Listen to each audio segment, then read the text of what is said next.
Am I on? Yeah, I'm on. Hey there, this is old Rev Billy Bob Dennis here, coming from this old barbershop down here in this little rinky-dinky town I happen to preside to live in right now.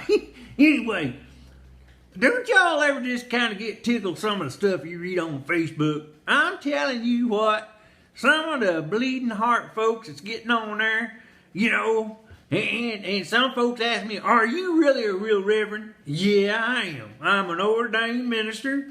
I grew up in a Pentecostal kind of church, you know, the kind of hopping and jumping and screaming and stuff. And a lot of folks, you know, I messed my hair up. Anyway, that's what I grew up in. I'm glad I did. I'm glad I wouldn't trade it for nothing. But, you know,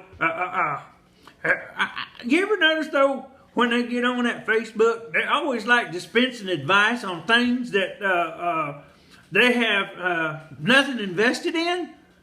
I mean, you know, they'll get on there and let's talk about, well, we need to go all around the world and mission to these folks all over the world and blah, blah, blah, blah, blah. We got folks right here in this country that need mission work.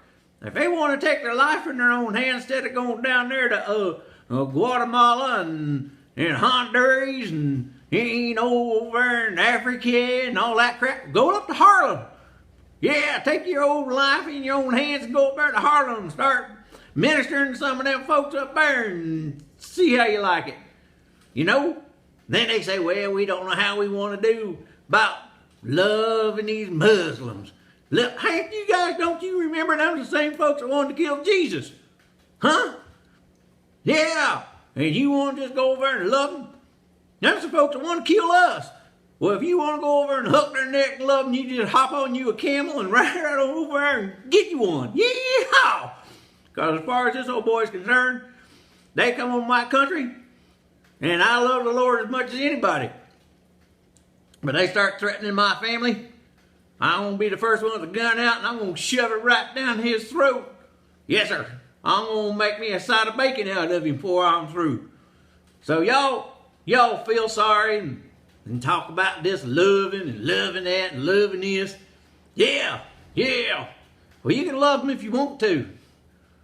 You know, and I hope they do find their way to the Lord somewhere.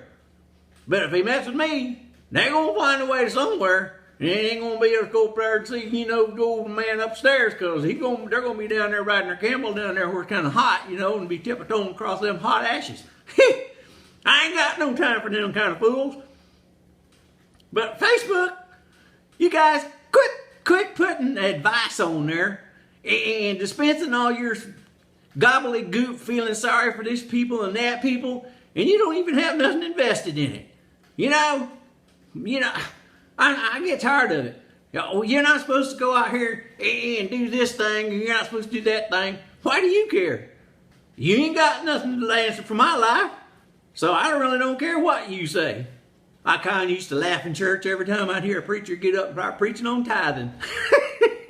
I'd laugh. I'd sit there and say, boy, that's the pot calling the kettle black.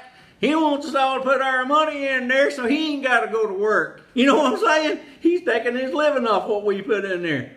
The old saying is, you want to get rid of a bad preacher? Have a work day at church and put a shovel in his hand. He won't be around the old time at all. You'll be looking up and he's gone. You know, they used to tell me it's two jobs a guy could always have in life when he got too sorry for anything else. Being a policeman and a preacher. Woo! But at least a policeman puts his life on the line. Mm-hmm. It's real safe for a preacher to stand behind a pulpit all the time, and he don't ever get out here in the real world and get down there, you know, going into the byways and the bars and the rough spots around like Jesus did. If they want to be like Jesus, get yourself out of that stuff and go out there and get in the real world down there, mully grub around with the lowlifes. Yeah, you ain't got to go to Romania and Soviet Union. Yeah, go up there in the hot streets of Chicago right now. You know, that's the #1 murder capital in the country. Get in there. I want to see you then. Then you can come back and tell the rest of us how we supposed to be. But until then, don't be putting advice on this Facebook stuff, on stuff you won't even do yourself. My lordy. Guy said he didn't know how to feel. He didn't know how to feel about them Muslims. I said, well, I want to be there when they're trying to rape your wife and burn your house down and kill your kids. And, you know, then I want to see how he feels. I bet you he's the first one that gets a gun in his hand and says, hey, you better give your heart to Jesus because your ass belongs to me. You know, they always change their mind when it comes right down to their own family, don't they? Anyway, that's my thoughts. This is old Rev Billy Bob Dennis down here. And you know what I always say at the end of these things? Adios. And that's what? You're right. That's Mexican. And if you don't like me, I don't care no more. I'm too old to worry about what y'all think. Adios. Bye.